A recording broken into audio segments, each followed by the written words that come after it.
তো আজকে আমরা গেছিলাম কন্টায় গেছিলাম।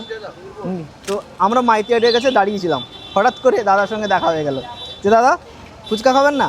ফুচকা তো অবশ্যই জ্ঞানদার ফুচকা আমাদের অলওয়েজ ফেভারিট।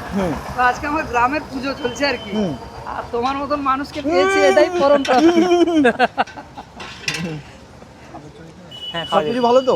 একদম। বলছি দাদাকে ফুচকো দিবেন? হ্যাঁ আপনি দেন, এখানে যেতে দেন। খুব ভালো ফ্যান, সত্যি মন থেকে শ্রদ্ধা করি। তো আমাদের তুমি যখন ফেসবুক মেলায় তুমি তো চিফ গেস্ট হিসেবে এসেছিলে, আজকে বৌদিকে মিস করছি। না না না না, এবং অ্যাকচুয়ালি আমার কাঁথিতে প্রচুর আমার পরিচিতি লেভেল আছে। তো আপনি যে আমাদের চিফ গেস্ট হিসেবে আমাদের প্রোগ্রামে এসেছিলেন, আপনার কিন্তু ফলোয়ার যারা আছে বা টুকটাক আমরা যারা করি, কিন্তু আপনার সবাই সুনাম করে যে দাদার কথাবার্তা ব্যবহার আচার খুব ভালো, সবাই রেসপেক্ট করে। এই জন্য মন থেকে ভালো লাগলো আপনাকে দেখে। সত্যিকারে আমি অনেস্টলি বলছি, দাদা খুব ভালো মনের মানুষ।